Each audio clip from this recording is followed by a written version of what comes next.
Good morning. We'll call the meeting to order. We respectfully acknowledge that the County of Haliburton is located on Treaty 20 Mishi-Saugig territory and in their traditional territory of the Mishi-Saugig and Chippewa Nations, collectively known as the Williams Treaties First Nations. We acknowledge a shared presence of Indigenous nations throughout the area and recognize its original Indigenous inhabitants as the stewards of its lands and waters since time immemorial. Could I have a mover and a seconder to adopt the agenda for today? Councillors Carter and Dayu. Be it resolved that the May 8th, 2024 Haliburton County Council agenda be approved. All in favor? That's carried. Is there any notice of pecuniary interest or general nature thereof? Seeing none, could I have a mover and a seconder to adopt the minutes of April the 24th? Councillors Burton and Shell. Be it resolved that the minutes from the April 24th, 2024 meeting of Haliburton County Council be adopted as circulated. All in favor? That's carried. We have no business arising from the previous meeting, so we'll move right into our delegations. And this morning, our first delegation is the Eastern Ontario Regional Network, and we have Lisa Severinson and Jason St. Pierre from EORN. Good morning and welcome to Haliburton. Perfect timing, Lisa.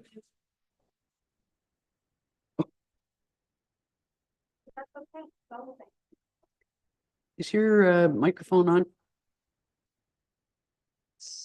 So over to you. Great. Well, again, thank you very much for having us today. Always, as I said, always a pleasure to come to Haliburton County. There's the presentation. Okay, great. So if we want to kick off, you've seen these slides a number of times every year that we've come. So many of them are repeats, so we'll just go through this part of the presentation fairly quickly. So if we can have the next slide, please.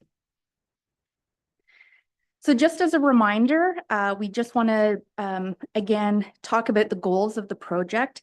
So our goal is to have 99% coverage in our demand area where people live, work, and travel on major roadways so they can make a telephone call when they need to, especially in an emergency.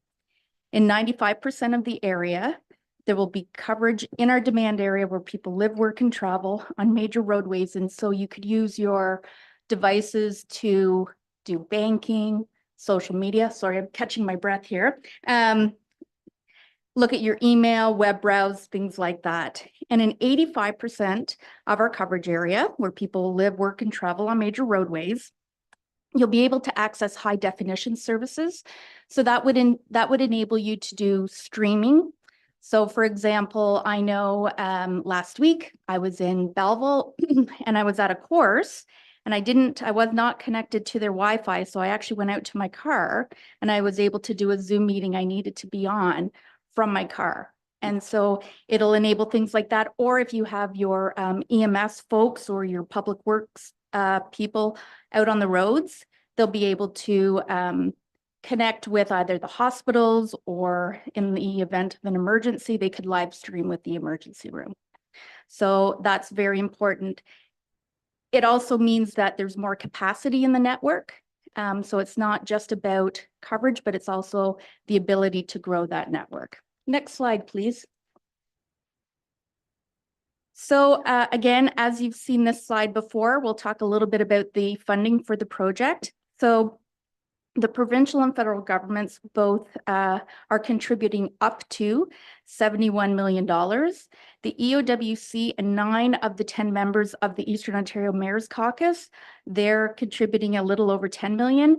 And our private sector partner Rogers is investing at least a minimum of $150 million. So the overall value of the project will be over $300 million by the time it's done.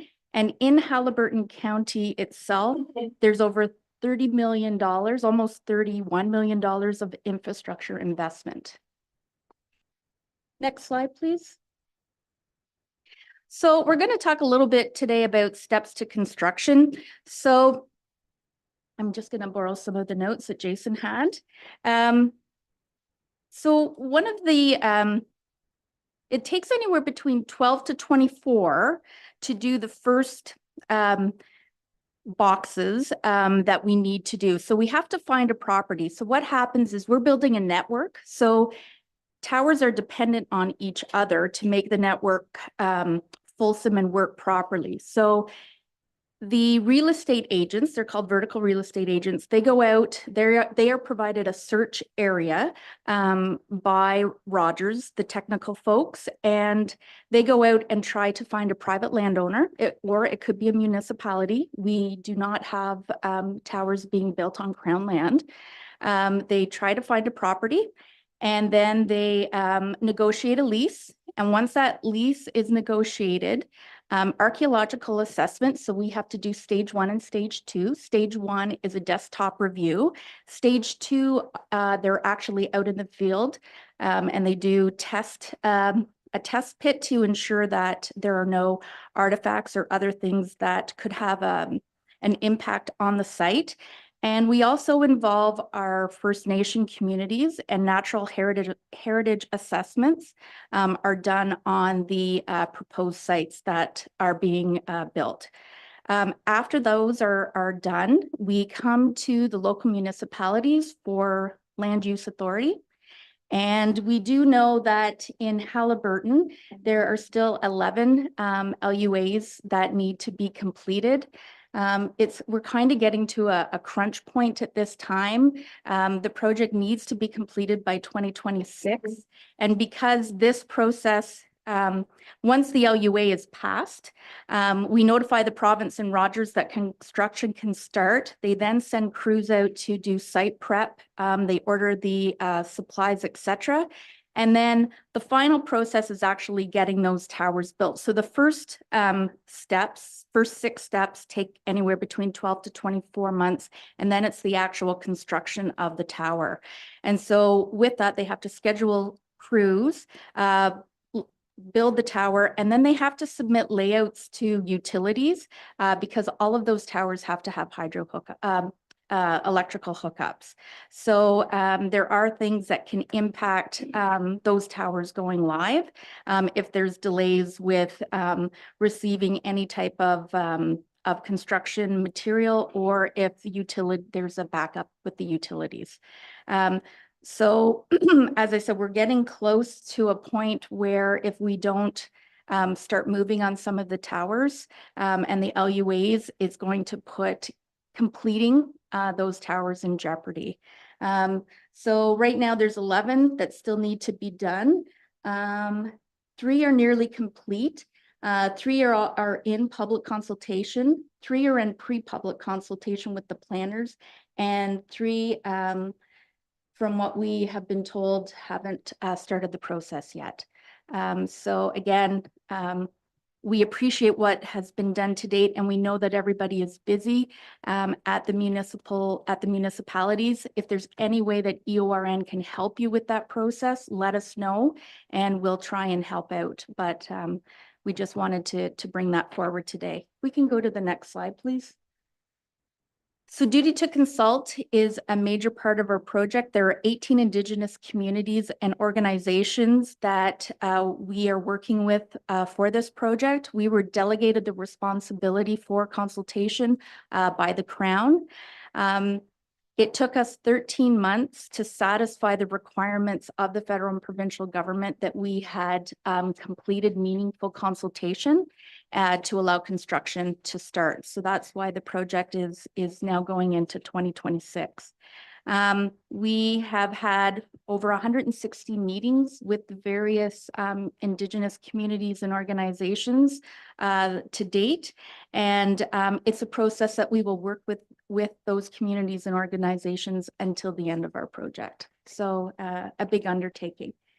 So if we can go to the next slide, please. So there are 312, and you've seen this map before. I think last year it was in closed session, and we're bringing everything into open. So these are our public documents now. There are 312 uplifts. So they're upgrades to existing towers that were in the region. 308 of those 312 are complete. There are 257 new Rogers towers being built. 41 are done. And you will be hopefully making an announcement in the later part of this month around the builds that have been happening over the winter. And there are 75 co-locations. So a co-location is Rogers can lease space on either a competitor's tower or a third-party tower that's been built by someone else. They can lease space on that tower, and there's 51 of those completed to date. So if we can go to the next slide, please. So this is Haliburton County. So there are 21 upgrades that on existing towers. They're all complete. All of those upgrades are 5G radios. 29 of you have one tower of the 29 towers in Haliburton County. But I think we'll see more movement on that with the larger announcement that we're going to be doing.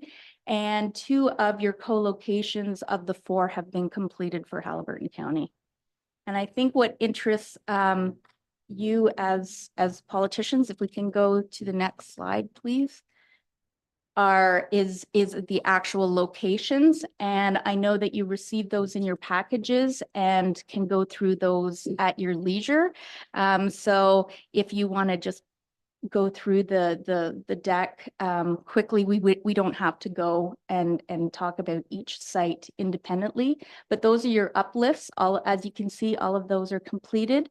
And then the next slide, if we'll go to the next one again, please. The next slide talks about your co-locations that are done. So as you can see, 2 are completed. And then if you go to the final slide, you can see that the site in Algonquin Highlands is in service right now, and but more to come. So that's just a snapshot of, well, that is your snapshot. It gives you the timing of when those towers are scheduled to be completed. And if we can go to the next slide. And the next slide. And so just a bit about our timelines. So the upgrades to existing towers, we're hoping that they're completed. So of the 312, we're hoping to have those done by the end of 2024. We're really pushing to have the land use authority process completed by the end of this year as well. Indigenous consultation, as I said, that continues throughout the life of the project. New tower construction will take place until 2026. And then, of course, there will be periodic announcements about tower builds. So we work very closely with both MOI and Infrastructure Canada and Rogers on making those announcements. So they're usually a 4-partnered announcement. So sometimes getting the news out more quickly is, it just takes us a bit more time. So that's it for my presentation. We can either go forward and Jason can talk to his piece, or we can answer questions around the cell project. It's up to you, Madam Chair. Let's see if there are any questions on the cell tower project. I see Councillor Carter.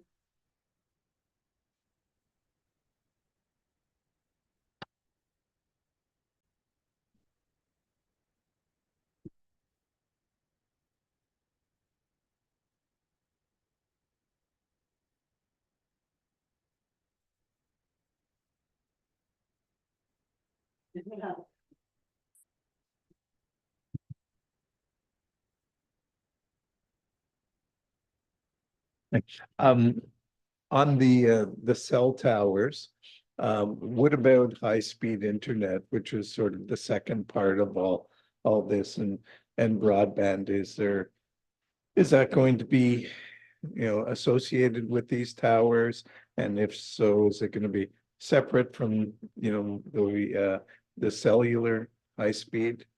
So when we negotiated the contract with the federal and provincial government, at that time, we could only fund cellular equipment, but that equipment can do both. It will be at Rogers business plan as to where they will roll out. They may not do it on every tower, but they are offering in some areas their broadband as well. So we can try and find out more information, what that looks like for Haliburton County. I do know that there is a need for it here until the fiber projects are built out through your ASIP programs that the province is doing, but we can take that back to Rogers. But we do know that they are rolling it out on some of the towers that are being constructed. Other questions? Councillor Royale?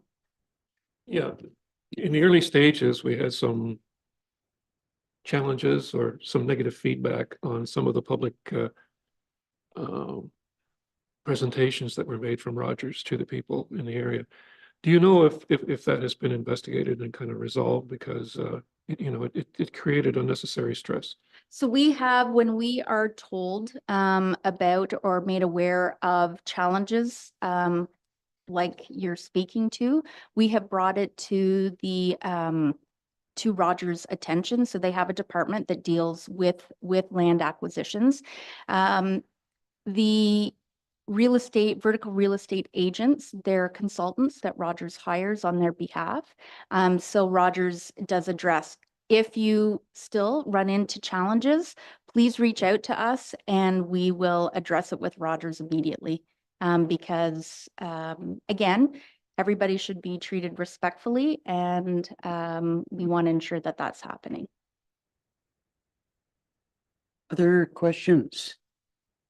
I did wonder if you could just speak to the point about not being able to utilize Crown land, because I know that it just seems that quite often, if there's any level of dissatisfaction with a location, people want to know why not on Crown land. And I just, for the public's information, I wonder if you could speak to that. Sure. So when the TPA was negotiated, typically in the past, so if a telecom carrier was coming in and building a tower, they did not have to go through an EA for a single tower.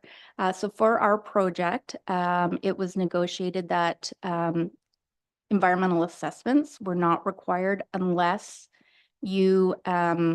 unless we built on Crown lands, and then it would trigger an EA for the entire project.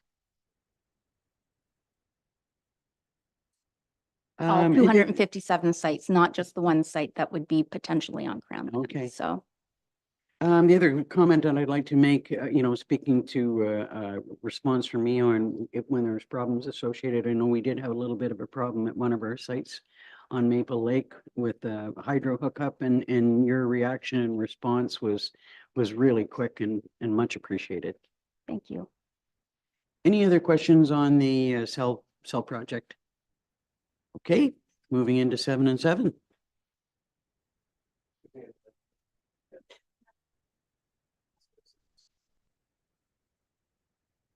All right, thank you. Okay, so maybe just the next slide, please. So just because staff didn't have enough on the go with the 600 plus towers and $300 million project throughout Eastern Ontario over the next couple of years, the staff of 12 people decided we should take on a few other initiatives. So we thought we'd share those with council here this morning.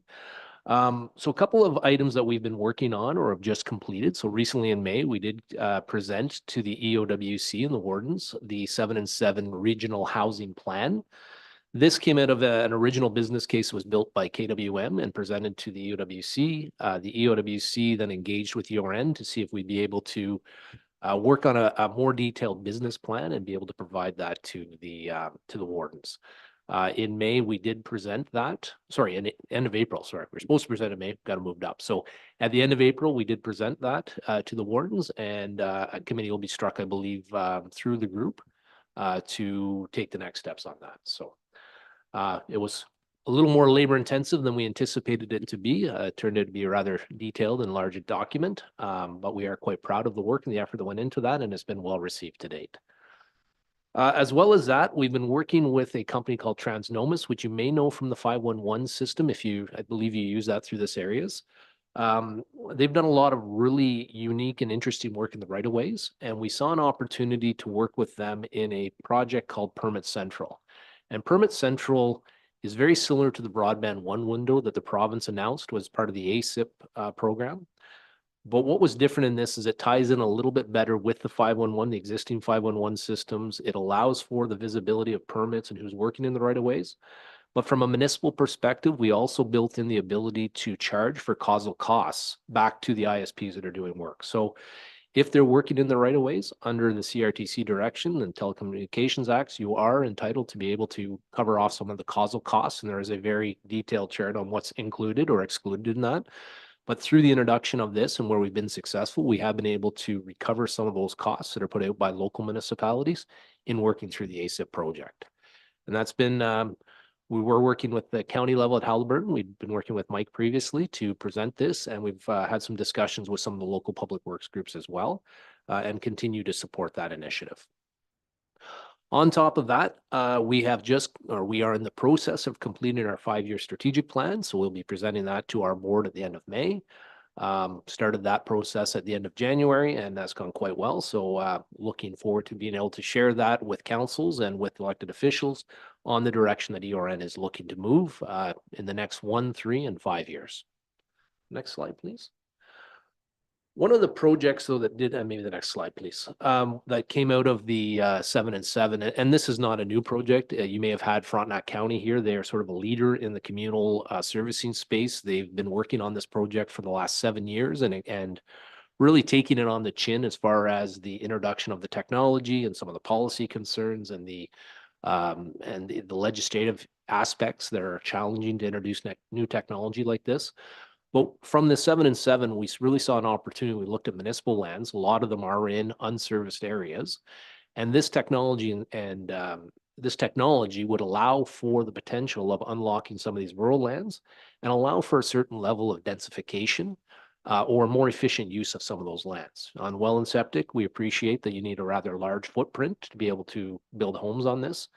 With the introduction of a communal system, it allows for more of a traditional type of water wastewater application to be applied and the same type of footprint for housing. So, you know, municipal lands or private developers looking at land, it allows them to build more homes if that's acceptable under the OPs to provide housing in our rural communities.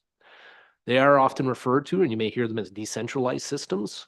You know, so you've got your centralized traditional systems. These are actually mobile units that are built into the field. So they're actually really close to the development. They can service anywhere from, they say 10 to 12 units up to about 500 units. They are scalable. So they are, from a builder's perspective, very interesting because you can start your phase 1 at 200 units and add on to that box to create that as you go across. So there's a lot of flexibility in that. You know, and they do operate very much on a conventional municipal services type of system that people will be familiar with. One of the items that Frontenac has introduced as well, which they felt is required, was they created a municipal corporation. So they have the Frontenac Municipal Corporation that is dealing with the communal services and the introduction of this. So by creating that, they feel that they'll be able to relieve some of the pressure off the developers and at the same time ensure that public safety is key in the development and delivery of these systems. Ever since, you know, Walkerton in 2204, there's always been some concerns about the quality of drinking water, especially. And through this program, we feel that we will be able to find a serviceable technology that will be able to meet the requirements of the province and assist in development in rural areas. Next slide, please. So really, I spoke briefly to this, but within the slide, you know, why are we looking at this communal? And this did come out of partially out of the 7 and 7, as well as a grant we've applied for. But in looking at it, really does unlock rural lands and development hindered by a lack of traditional services. It's too expensive to build those pipes out there. We're looking at about $1,000 a meter to put in traditional piping. This is a much more affordable solution in those areas where either the service isn't provided or is not supplied, or it's too far away from existing services. Reduces the cost and wait time associated with that traditional infrastructure. You're not placing those pipes quickly in the ground, and we're not building a facility quickly either, if that's the case. It does allow for the opportunity of density and land efficiency if it meets the, you know, I always say if it meets the fabric of the county or the community or the town, there's an opportunity there to consider that, including mixed use, which does become quite acceptable or, curious from a lot of municipal perspective. You can start looking at townhomes or, condos or apartments in places that traditionally we haven't been able to service those types of units. And the biggest one for us as we've looked at this is it's not a new technology. The services that we've been looking at, communal services, have been heavily used throughout the United States, especially on the Eastern Seaboard. The company we've been in talks with have units in Africa, Antarctica, all around the world with almost no failures in those units. So it's quite a successful program, and the technology is very well proven throughout the world. So where we've become involved in this, the next slide, please. In 2024, February of 2024, URN partnered with a group called 2B Developments to put an application in for some CMHC, the Canadian Housing Challenge Fund funding. So we applied for $1 million in the phase 1 of that grant, and we can actually speak about this now because the announcement was just made on Friday that we were officially successful. So we can actually speak to this now. So when I had the slide in before, and I had to sort of ask people not to speak about it, but and the purpose of this $1 million right now is there's a 4-step process that we're looking at, that we're trying to develop and secure and review what the communal impacts potentially could be, not just in Eastern Ontario and not just in Ontario. We're actually looking at it nationally to see if it could be implemented elsewhere where there's similar sort of legislations or challenges or developer concerns or opportunities. So the first step that we've talked to in this is to provide the continued support to the County of Frontenac, who has just created their municipal corporation, and looking at that throughout Eastern Ontario. So how would we basically take what they've done, if required, create another utility to be able to support the introduction of communal at a county level or at a local level? We're also looking through this project at where there's places where there's maybe an existing utility. How would a county utility or service be introduced to that? So we have a few different opportunities through this funding that we're looking at. We're looking to create a step-by-step guide to mirror that Frontenac model. We don't want to recreate the wheel and take the 7 years of hard work they've already done. So what can we take out of that would be able to be shared across Eastern Ontario and again, across the province on the sort of the steps to introduce communal and the concerns and issues that may occur so that municipalities and communities are aware of it. And we're looking to develop and create a system standards, which every utility, except for maybe hydro, actually it says the example of hydro, but they all have these standards. So we want to make sure that these are created and consistent across our footprint that we're servicing today. And then again, being able to share that at a larger footprint. And the last one is to create and lead a skilled enhancement training education program for municipal staff and operators.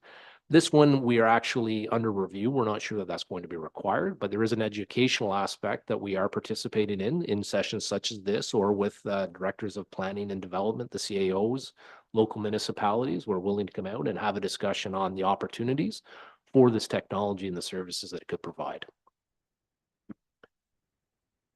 And finally, just the last slide, how can we help? So our ask, part of it around the communal piece, we have been successful in the phase 1 of the Canadian Housing Challenge grant for $1 million. There's 2 more phases to that grant that we're applying for. The second challenge comes up in September. It is a $3 million opportunity that we'll be putting an application in for. And there's a third phase that'll be in 2025. Which is another $5 million. So if we're successful on phase 2, we will apply for phase 3. One of the key indicators within the CMHC application for phase 2 is the adoptability or the willingness of adoption by local municipalities and counties for communal type services. So one of the requests, and we'll be sharing a letter shortly through the EOWC, and we're looking for support from local and county level municipalities, is the consideration or the adoption of communal services throughout Eastern Ontario. And that would help us in our second phase application. And then again, in our third phase, as we continue to move forward and expand on this program. I think that's all I had, so. Thank you. Questions? Councillor Dayu? Thanks very much. Would you kindly speak a bit further to the role of townships or counties in the communal servicing model that you're proposing? The history that I'm familiar with has a communal service created by and run by a corporation of some kind. So how does the township fit into that, or would we be the corporation? Well, and those are the things we're exploring, and those are an option that's on the table. It's a potential. So you are correct. The communal in East Ontario is not, it's not foreign. We do have, I think it's about 18 units that have been provided by private builders. But part of the challenge, and you may have heard of this recently in the Muskoka area, is if they fail, they become the responsibility of the municipality. Anyway, well, sorry, they don't necessarily, but they can be pushed by the province to become the municipality's responsibility. What we're trying to do is get in front of that and allow for the municipalities to be set up properly to at least examine what the options might be around communal. But the other piece of that is from a development perspective, if a developer were to come in and put these in, they're expensive, which is on their own dime, and that's fine. But there's also a fee that's charged in holding to secure or to ensure that if there's a failure or maintenance required on that device, that it's the developer's responsibility. And there are places where, because of the cost of those types of securities, development isn't really able to proceed. And in some places it can be $3 or $4 million, depending on the size of the project and what it is. So through this, where we see it is the municipalities and townships have the official plans. You have the ability to agree or say yes or no to developers and development plans. So we'd like to ensure that you have all the tools possible to really understand what the options are within the communal, and ensuring that, and maybe it's not the right decision for some municipalities, depending on what it is, but we'd like to lay the options out to say, here is what we see as a possibility. A municipal corporation similar to what Frontenac's done, maybe that's a reasonable one, or joining a neighboring one might be something to consider. But we'd like to explore those with municipalities to understand where the concerns, like you've identified, and the challenges are, as we've seen a number of positive potential outcomes for this type of technology. Will you be sending something out to the individual municipalities, just sort of looking for further support from the lower tiers as well as the upper tiers? Yes, that is our plan. We've drafted a letter to go out. We could not share it because we hadn't officially been awarded from CMHC. So that just, I guess with the federal blackout dates on communications, was lifted late April. So we saw the announcements came out on Friday last week. So our plan is to come through the UWC and request that they share that information with the upper and lower tiers. Councillor Rael and Councillor Fury. Yeah, just, I don't know if Frontenac has explored it, but I know other provinces have done, and that's looking at prefabricated homes. I'm not necessarily meaning trailers, I mean factory manufactured. The cost of building on site is very expensive. And at the end of the day, if you bring it in, it reduces the delivery time, it reduces a whole bunch of different wonderful things. And what it does is it makes it much more affordable. And what we're looking for now is affordable housing that's readily available in a short period of time. Do you know if Frontenac has explored any of that? And if they have, are there any developers that would be interested in a project like that? Or is it something that their corporation might be looking into? Because we're bending all different bushes to try to find a way to build more affordable housing. And this is one option that we've had a problem with, only because we don't have services to take into the areas where this might be most appropriate. Yes, and it's a great question. And under the 7 and 7 review business plan that we developed or worked through, we did explore a number of the modular opportunities. And I'll be honest, when we started, I had the mindset of a modular was like a trailer park. But through that process and through the education of going through that and meeting with a number of the modular builders and developers, we really do see a lot of the benefits that you're speaking to on the ability to quickly deliver homes. Frontenac, though, the municipal corporations itself is only at this point focused on the infrastructure, so the communal systems themselves and making sure there's water and wastewater. I believe they would be part of the Frontenac housing groups, I think, and I have to double check. And I don't know that they've explored necessarily. I'm not sure. Sorry, I can't answer. I don't know if they've gone down that path. But we are in agreement with your statement that we do see that modular is a really good opportunity to address some of those housing concerns once the infrastructure is in place, because we still require the infrastructure of water, wastewater to be in place to be able to develop those types of homes. And we did see the cost effectiveness and the efficiency of being able to build that, especially if you can create a pipeline with those organizations that is sustainable for them to be able to put out those types of housing. In our study, one of the developers we spoke to, or the builders we spoke to, has, they can put out 1 million square feet of housing a year. And that's just with their current setup. They can add a second shift on there, which would almost double that output. So there is a lot of opportunity in modular homing. Councillor Fury.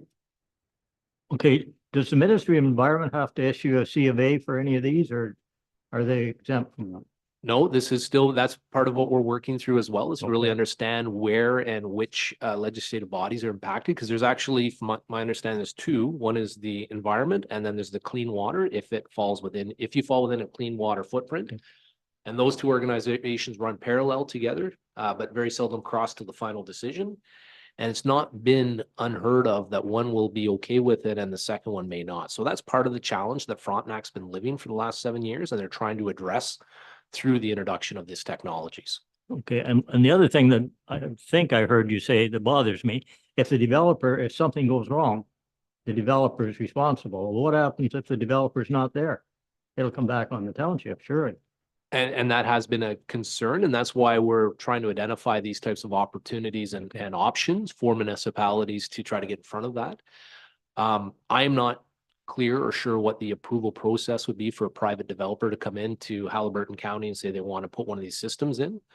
But it does come to a point that if after 10 years that system failed and the developer wasn't there, that may become the responsibility of the municipality at that point. Yeah. And therein lies the benefit of having a municipal corporation. That's right. Or the negative if you have to replace it in 10 years. I guess the other question I was going to ask you is, if you have a sewage system, it may not be practical to expand it. Like we're looking at one in our township is $17 million. And it doesn't create any more than 500 spaces. So why wouldn't you go the other way, or the ministry going to say, no, you've got a system now, so you upgrade the system? That I is, know you can't answer that, but it's a question that.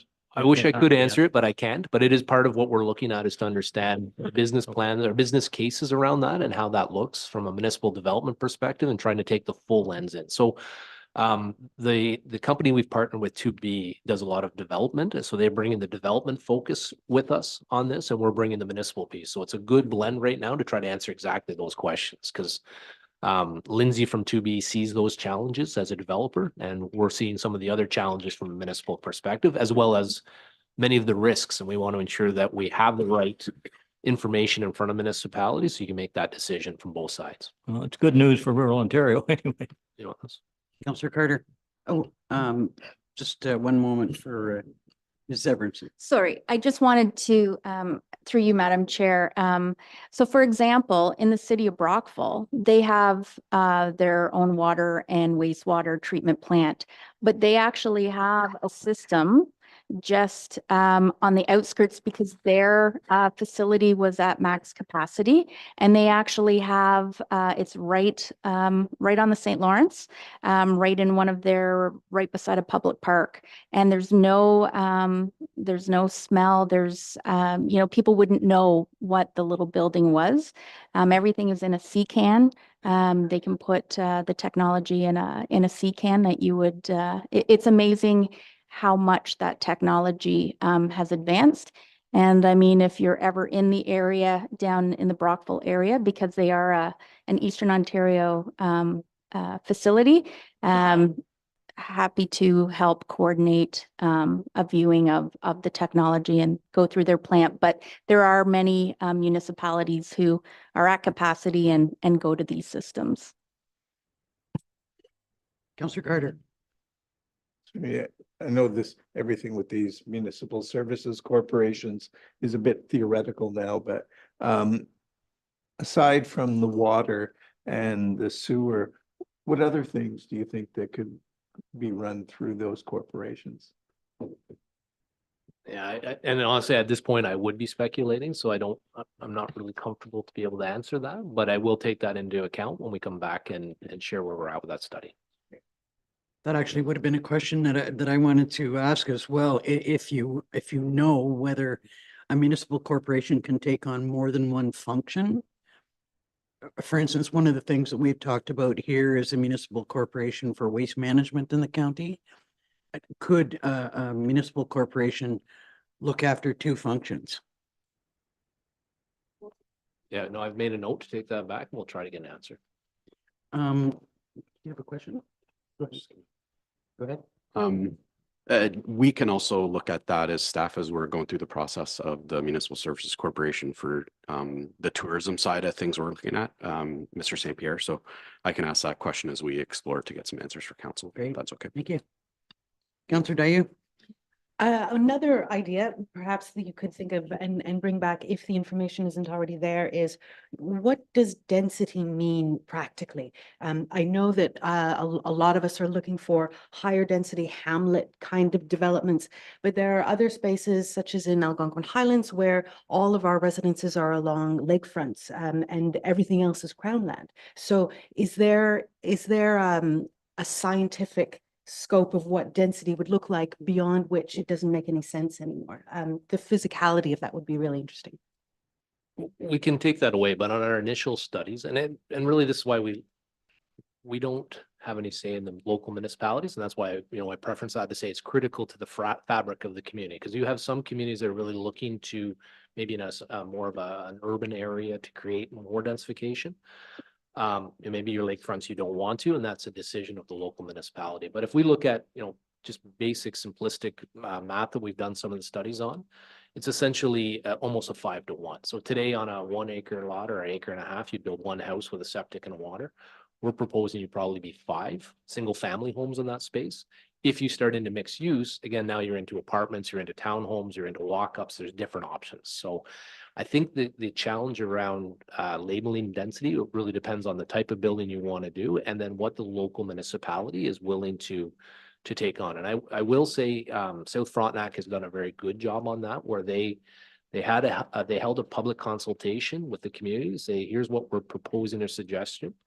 The feedback came back a little bit different, but their density is it's 5 times more than 5 times more, I think, than it was originally. And that's with the community's blessing that it does meet what they're seeing as their future fabric of that community. Councillor Royale? Yeah, the thing too that, we spoke about a lot of the stress that goes on to establish systems, like you were speaking about Rockville. And that would help a couple of our more larger villages. I'm more concerned about the areas where we have somewhere accessible, but nevertheless remote, where you have a 25 to 100 acre parcel of land that for all intents and purposes, you could not extend anything to it. So these communal systems, would they be appropriate for that kind of thing? Because at the end of the day, that would change that. If you take a 25 acre piece of property, you could be looking at adding 30, 40 homes, if I'm understanding your mathematics properly. And if that's the case, then it becomes a good thing to do. And you're correct. Yes, that is exactly the purpose of that. And the other side, the other benefits, and Lisa mentioned, the size of the unit is small. So it's a shipping container. It's one drill into the aquifer, or you can take over the groundwater because the purification system will allow for it to be processed. On the other side, the byproduct through the wastewater, by the time it's gone through the filtrations, can actually be put back in over the ground or back into waterways. And that's with the proper testing that's been done. But that's partially what really that's what the design on this is for. Yes, it's nice for a small urban area, and we're talking about that's a lot of effort still to put in pipe and all that type of stuff in there. But if you look at unlocking lands like your true greenfield spaces, like what you're suggesting, 25, 100 acres, in a place where it makes sense to build those homes, and depending on affordability, you have to also take in other factors like transportation and close to schools and stores and those types of services. But yes, this is a really good option for exactly those types of spaces. Lisa? So just to add, Leeds and Granville, the United Counties of Leeds and Granville, they're building a new long-term care facility. And they're outside of a little village called Athens. So they're basically in a field.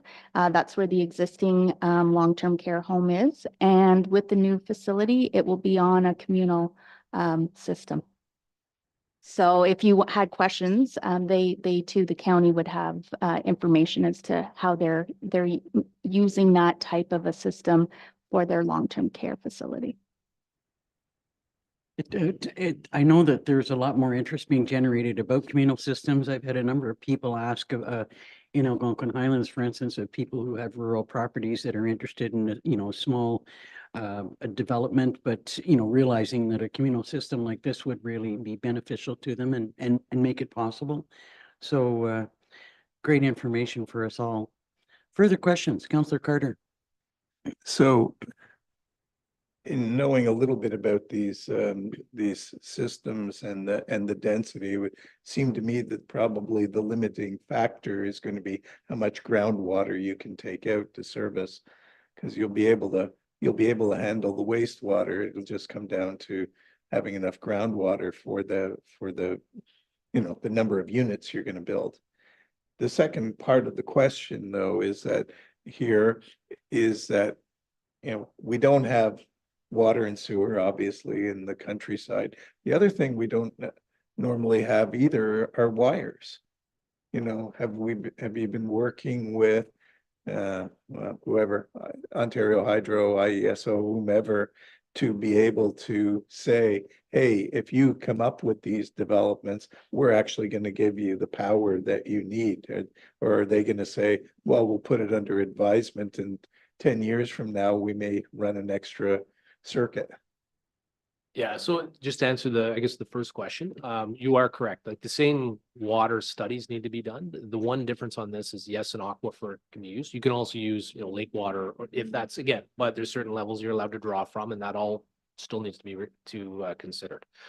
The second one, part of the study, what we look at as phase 2 is to work with a group called WSP that's been doing a lot of this work with Frontenac, and that's one of those items we've been looking at. But as ERN, we've also taken that into consideration on other potential initiatives, but we're working closely with Hydro in a number of areas just to identify concerns within the grid that we know of.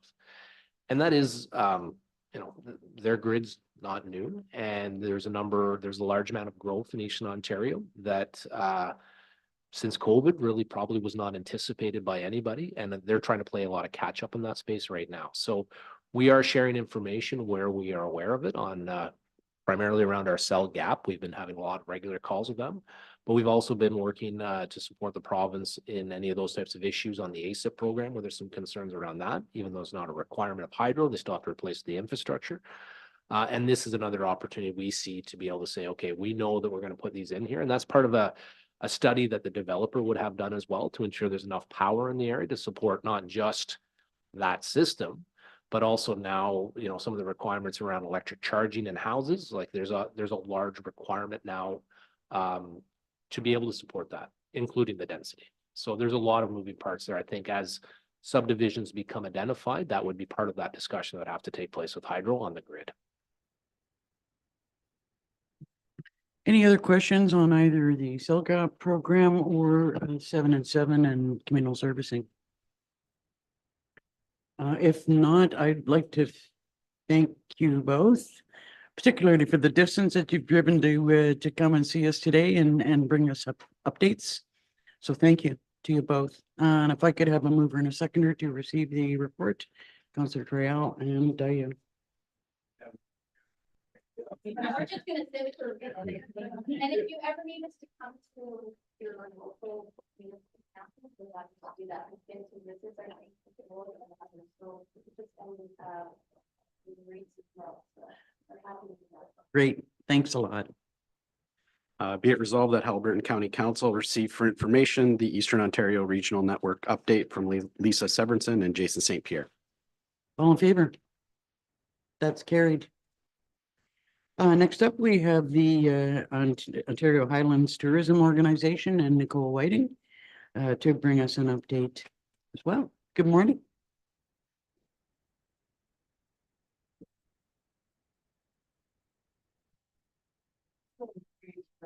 The rainy weather to come here today. Well, thank you. The eastern side of the region, in Pembroke. So, but I always enjoy the drive. Even though it's raining, it's so very, very beautiful. Have you got your microphone turned on there? There we go. Right on. Yeah, so good morning, Warden Denson and members of County Council. It has been a while since I've had the privilege of presenting in council chambers. And I do see a few familiar faces, so hello again. And to those of you that are new, my name is Nicole Whiting. I'm the Executive Director of Ontario Highlands Tourism Organization. I'm hoping that this opportunity will provide you with a refresher, or for those that, again, that are new, this is your first kind of crash course on who we are and what we do. And also understanding the context in which we work with Scott and his team at the county, the lower municipalities, and of course, the tourism operators who have invested in this community and provided the experiences that contributed to what makes this area so special. Next slide, please. Great. So we are a not-for-profit organization entirely funded by the provincial government through the Regional Tourism Organization Program, otherwise known as RTOs. We were established in 2010, and we are the second largest region in the province geographically. So you'll see that we're just shy of 24,000 square kilometers. We encompass 6 counties, including Haliburton Highlands, Hastings, portions of Hastings County, Lennox and Addington, Frontenac, Lanark, and Renfrew County, also known as the Ottawa Valley. We are one of only 2 regions that are entirely rural. The largest town is Petawawa in Renfrew County with a resident population of approximately 17,000.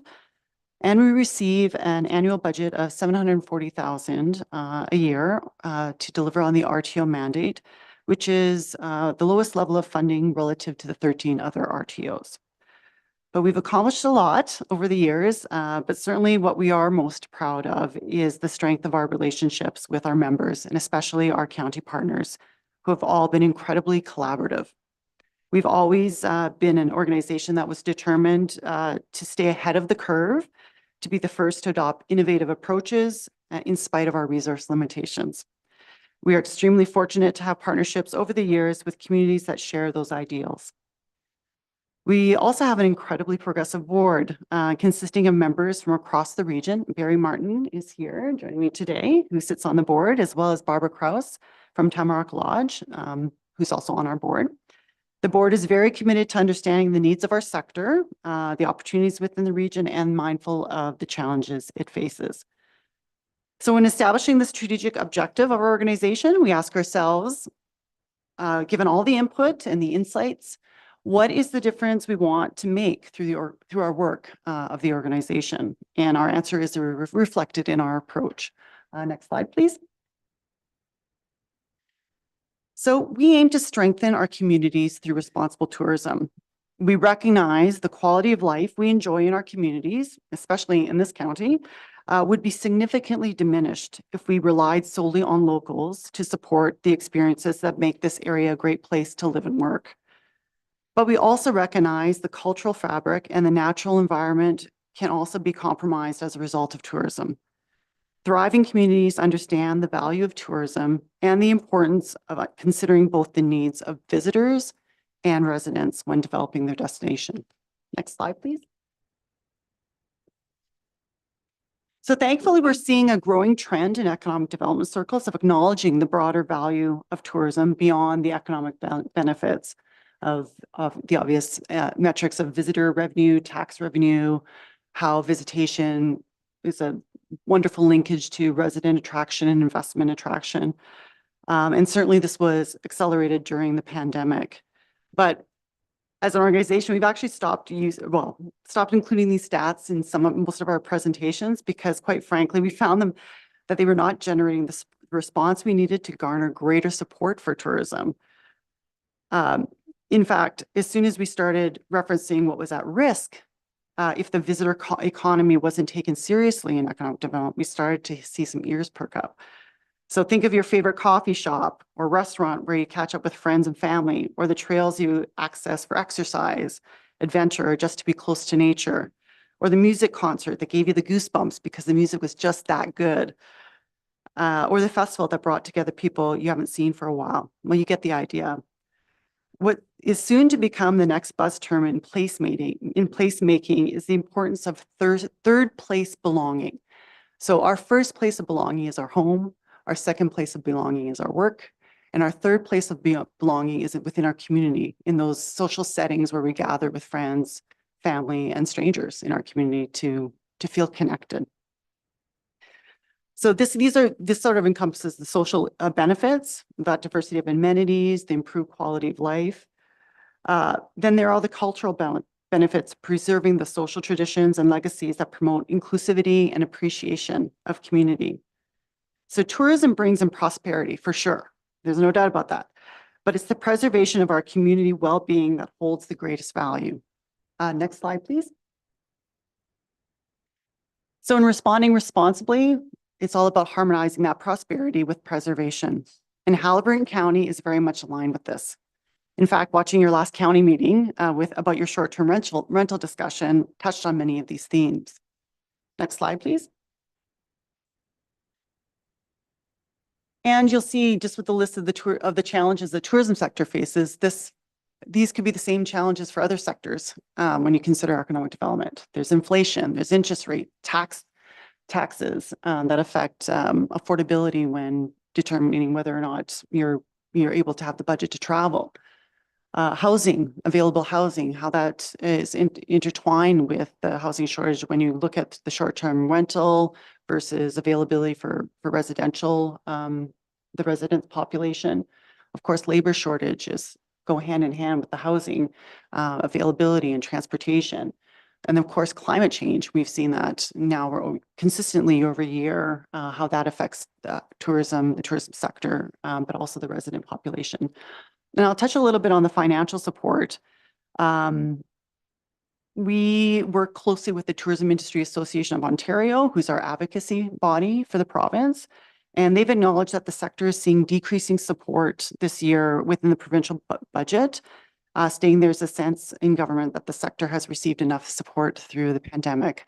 Of course, that's problematic because we were on survival and we're certainly not where we need to be in terms of pre-pandemic levels. Our funding was maintained, thankfully, but I want to take this opportunity to thank Council for supporting the delegation at Roma, requesting a reinstatement of our original level of funding and a review of the allocation methodology, which is based on roofed accommodation, so commercial roofed accommodation, which of course our region doesn't have a whole lot of, being entirely rural. So from what I understand, the delegation was very well received and feedback was certainly noted. So thank you for that, but certainly funding support is an ongoing challenge for the sector itself. Next slide, please. But we do have opportunities, and I touched on them all, some of them already. There's greater understanding of the importance of the visitor economy. We have greater local involvement. We have greater collaboration within the sector. There's more awareness of our region through the work that we've done, of course, in collaboration with our county partners. And there's greater implementation of the MAT, which is certainly a revenue source that will absolutely enhance and accelerate some of the initiatives that the tourism sector can offer in our various communities. Next slide, please. So just sort of digging a little bit deeper into how our approach actually translates into the work that we do. In terms of our responsible tourism approach, we've identified 3 key values within our organization that have the greatest impact to really generate the greatest impact, and that's inclusivity, community alignment, and sustainability. And those values really flow through all of our operational pillars, so our function as an organization. And our scope of work is really encompasses the marketing side of things. So we promote the area. We develop product in collaboration with operators and communities. We do skill enhancement initiatives as well. We focus on attaining research that we're collectively making informed decisions. We get out into the field and try to engage with industry as much as possible so we understand the needs of industry, the challenges that are arising, as well as the opportunities. And we would be nothing without our partnerships. As I said, we have limited resources, and we're very grateful that not only do we partner with our county partners, but we have provincial level partners and federal level partners that have seen the results that we've been able to achieve and are very much on board with helping to support us going forward. So that's the Ministry of Tourism, Culture and Sport, FedDev Ontario, Destination Canada, Destination Ontario, our RTO colleagues, we often do joint initiatives. TIO is our provincial advocacy body, and TIAC is the national advocacy body. We also work with Indigenous Tourism Ontario, and then a broad range of sector association, one of them being the Culinary Tourism Alliance. We also work with Resorts of Ontario, Attractions Ontario, Cycling in Ontario. There's a number of them that are absolutely key partners in the work that we do. So next slide, please. So just going through very quickly on our operational pillars, our marketing pillar, we do have a brand story. It's Come Wander, and we really try to build the destination through our people, the stories of our people, the story of why they've chosen to be in the sector, why they've chosen to live and work in the area, and communicating that out to the visitor through content marketing. So our website and our social channels are the primary methods that we feed through that information. We've had really great healthy growth through year over year. We also do digital advertising to generate those impressions, and all ultimately to refer to our operators and our community partners. Next slide, please. And we've been winning awards. So again, with our small but mighty team, we've been able to come up with some really creative approaches to telling our stories, and they have been recognized. This one was our campaign for Connections campaign. That was in 2022, and we just also won an award this year for our locally inspired campaign. So our content is resonating, and we're going to continue to evolve that and grow that as the years go on. Next slide, please. We also have a marquee sort of niche product that we've been investing in over the last 10 years, and that's with our motorcycling routes. This year, we've also been able to do an expansion project, which Haliburton County is a partner on. This has been a very, very popular program. Of course, as I mentioned, my drive here is even in the rain. It's beautiful. So our roadways are very much sought after, and this program has a great participation from the operators that are featured on the routes, as well as the riders that come through and actually ride the routes themselves. Next slide, please. Travel Trade is also in its 10th anniversary. We have 20 members participating in this partnership program where they've contributed financially, and we've matched those dollars so they can access the international travel trade market. So trying to get into the distribution system through agents around the world. We sell to international agents through participating as exhibitors at key trade shows. We host familiarization tours within the region. And as we speak, Tegan is in Edmonton promoting Haliburton Forest, Haliburton Highlands, and Ontario Highlands to international buyers at RBC.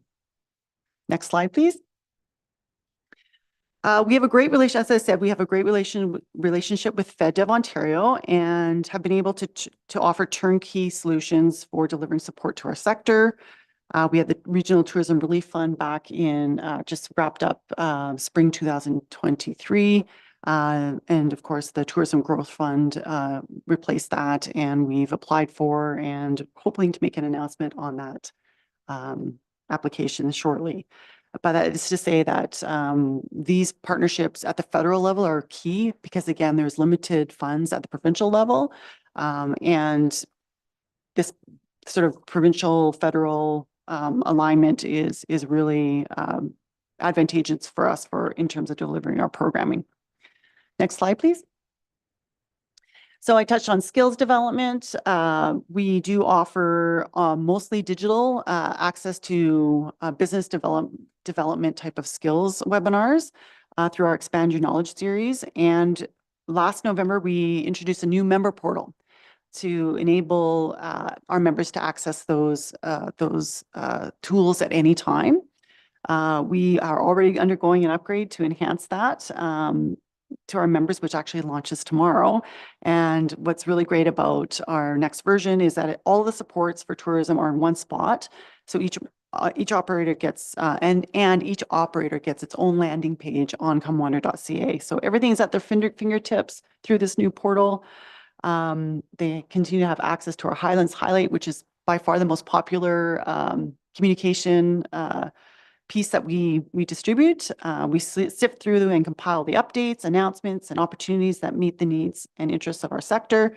And we work hard to keep the region informed of what resources are available, like grants, like training and webinars, like new programs and from provincial and federal ministry updates.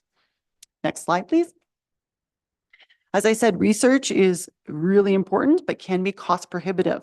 So we recognize the needs of our sector in terms of data on trends, especially now the world has become so unpredictable. So we stay on top of the Ontario Tourism Health Check, which is distributed by Destination Ontario on a regular basis. We've also partnered with RTO6 on gathering actual visitor data through geofencing, which I know Haliburton County was also a partner of. And this year, we've also entered into a partnership with a number of other RTOs to create a bit of a research dashboard so that we have more timely research and data about the visitation within each of our regions that SCIFT is putting together for us. So it's in very much the formative stages right now, but we are hoping to have a dashboard ready by the fall of this year, which we can obviously make available to our county partners. Next slide, please. And just to touch on very briefly industry engagement, although it is difficult due to our large geography and dispersed communities, we find connecting with our members is key to raising awareness of what we have to offer and how to get involved. We have a program called OHTO on the Go, where we make ourselves available to attend key stakeholder events or planning meetings within our municipalities to share our expertise and facilitate networking. So through COVID, we've been very virtual. We recognize that the tourism sector is about people, and being face-to-face with people is important, and we're very much looking forward to doing more of that. Next slide, please. And finally, partnerships. It's worth reiterating that everything we do is inherently collaborative. Some instances, a financial transaction is involved. Others, it's just sharing resources. The bottom line is we have become a resource for a variety of needs of our sector, and we are all in this together. So whether it's an interest in accessing our knowledge base, networking, business support and training, insights into the needs and interests of visitors, advocacy and support, access to consolidated information for tourism industry updates, funding opportunities, and of course, most popular is exposure to wider audiences. Next slide, please. So we are a small but mighty team, as I mentioned. We've got a marketing director, Louisa Sorrentino, and a director of industry development, Casey Rogerson. We've been able to offer a variety of ways to stay in touch with us, but probably the most popular way of actually getting to know the more in-depth opportunities with us is by booking a discovery call with OHTO. These are half-hour to an hour calls. We found that operators are very much finding those of use and appreciate the knowledge that we're able to share, as well as just being available to understand what they're going through and what their needs are. So it's very much a two-way benefit. And I've also got some postcard size pamphlets that I'm hoping to I'll give you, Scott, as well, that just sort of summarize what we do offer that can be distributed to your operators in the region.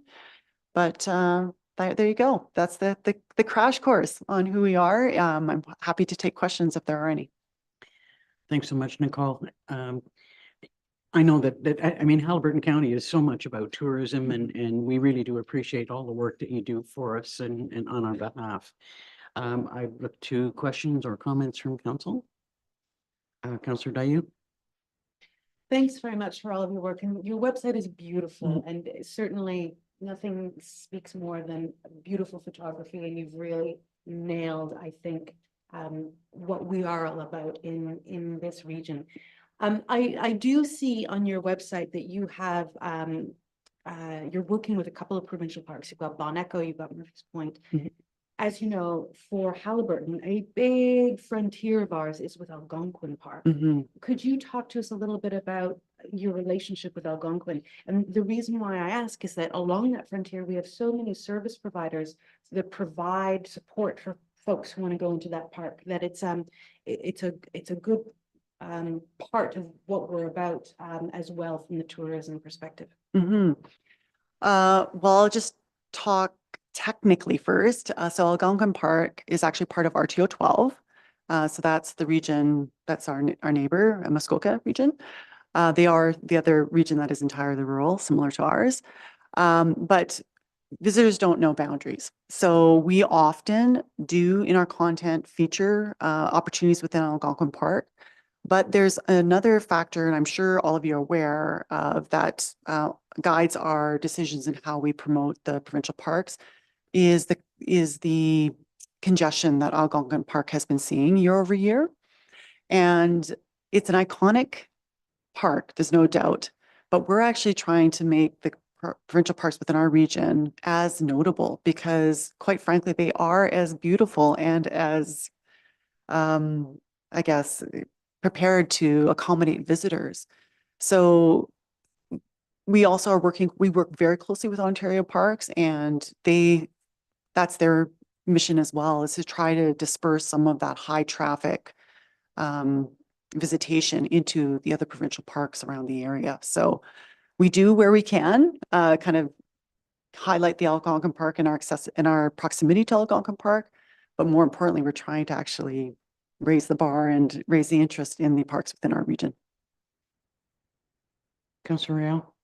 So that would imply that, say, for instance, Silent Lake Provincial Park Mhm. would be in our area and would apply. And then we have other, I don't want to say conservation areas because that would imply that we're getting into the Crow Valley type scenario. That's not what I'm talking about. Mhm.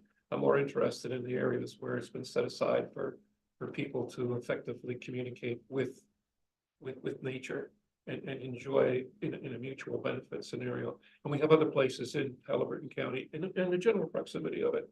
Are you working with the province or whoever those groups are to, to expand that as well? Absolutely. Yes, because that's their desire as well. Yeah, we are a underappreciated, I suppose, resource for that nature experience. And the parks recognize that and are through their own initiatives, they're trying to do the same in partnership with us as well. Yeah. Other questions or comments from members of council? Well, I'd like to thank you so much, Nicole, for Yeah. for your update. Some of it is not new information to some of us, but for some it's all brand new and we really appreciate your time Thank you. and the drive from Pembroke. Yes, no, and I really do. I'm honest. It's a privilege to be here. I wish I could be here more. And I'm always so impressed by the work that's done in this county and value our relationship because we feel that you are as progressive as we are. And I think you're on a great trajectory. Thank you. So could I have a mover and a seconder to receive the delegation? Councillors Burton and Carter. Be it resolved that Haliburton County Council receive for information the presentation by Ontario Highlands Tourism Organization by Nicole Whiting. All in favor? That's carried. I think maybe we will take a 10-minute break.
Okay, we're back in business. Next on the agenda is a Public Works report. Welcome, Sil. So first, you're going to talk about our hot mix projects. Good morning, Warden and members of council. The first report is just our monthly status report. Oh, that's actually the second report. Oh, that's, sorry. Okay, so our hot mix rehabilitation project. Staff have collaborated with Peterborough County on a joint hot mix tender for County Road 503. 503 is partially a shared roadway with Peterborough County. In the section that we are doing this year from the 121 boundary to Furnace Falls Bridge on just, I guess it'd be west of Bacon Road. There is 3.6 kilometers of Haliburton County, strictly Haliburton County. There is a section of 2.64 kilometers of shared boundary and 2.78 kilometers of Peterborough County roadway. The treatment will be full depth reclamation with 50 mils of HL1 hot mix, the placement of Class M granular shouldering, and finally pavement markings. 4 bids were received. GIP Paving, Drain Brothers Excavation, Durham Construction, Dufferin Construction, and IPAC Paving. GIP Paving was low bid and has satisfied all the requirements. As such, are being recommended for this project. The total contract value, including the non-recoverable taxes, $1,645,046.57, resulting in a $379,953 or 19% under the budgeted 24 amount of $2,025,000. So it was a good news story in regards to the dollar value in compared to the budget for this year. And therein lies the benefit of partnerships. Correct. So it's really good to see the partnership with Peterborough, and extremely good news to see how much under budget it's coming. Questions from council, Councillor Burton, then Rael. Thank you, Warden. Through to Sil. Has anybody or has Peterborough County worked with this company? Or do you know? I was just a bit shocked with the difference in the bidding. Yes, GIP is actually the old Cocoa Paving from Peterborough. Okay. So actually, they have done work for the county previously on the 503. So we're well aware of them, and as well as Peterborough County. And I'd like to say as well, I was really pleased with the partnership and then with the savings we had. Councillor Rael. Yeah, the piece that seems to be obvious there is a small piece that's in Kawartha Lakes that goes from, that's not going to be dealt with. Actually, it is. The part of the tender, that little, just over 100 meters will be, it's part of the grand scheme tender, but it will be treated as its own little contract as well. So it will be done right from the bottom of the hill by the bridge, right to, right to the north end. Thank you. Yep. Any other questions, Councillor Carter? So the amount of is this the amount for us? The 1.6 million, or is that the total? Correct. That's our amount. Okay, but it's gonna be all done as one project, correct? Correct. Okay. Yep. Any other questions or comments? Go ahead. So it'll be 3 ways with Kawartha Lakes as well then. No, the Kawartha Lakes will be a separate contract. Okay. On their own. But it's Peterborough County, it was a bigger contract with other lower tiers as well within the county system. So this was our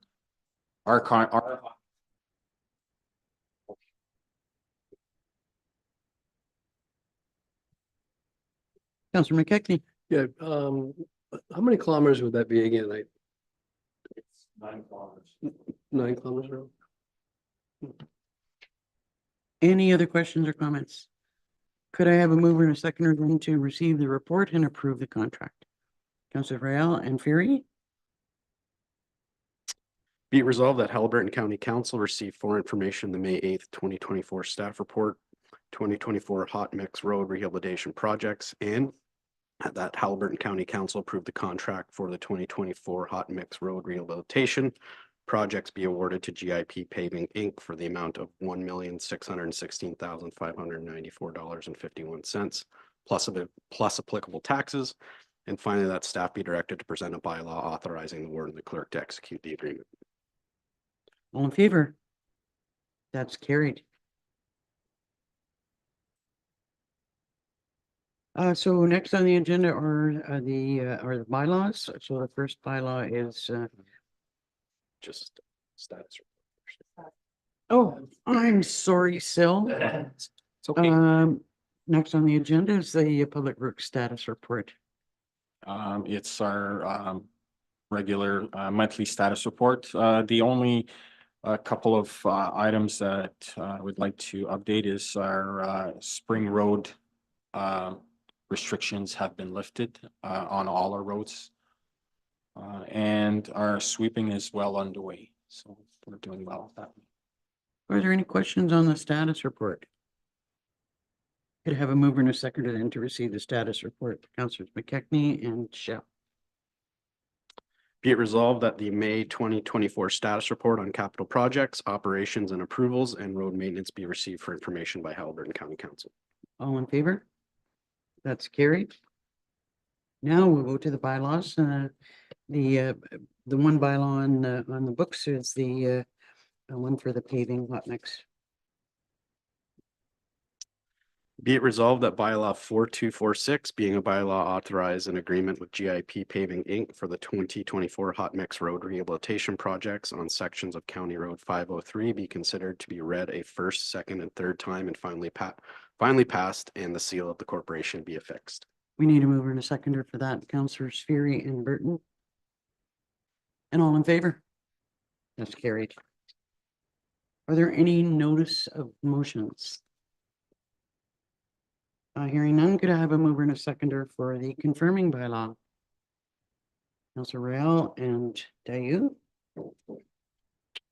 Be it resolved that bylaw 4247, being a bylaw to confirm the proceedings of the May 8th, 2024 meeting of Haliburton County Council be considered to be read a first, second, and third time and finally passed, and the seal of the corporation be affixed. All in favor? That's carried. And finally, a motion to adjourn. Councillor McKechnie, Councillor Burton. Be it resolved that the May 8th, 2024 meeting of Haliburton County Council be adjourned. All in favor? That's carried. Thank you, everyone.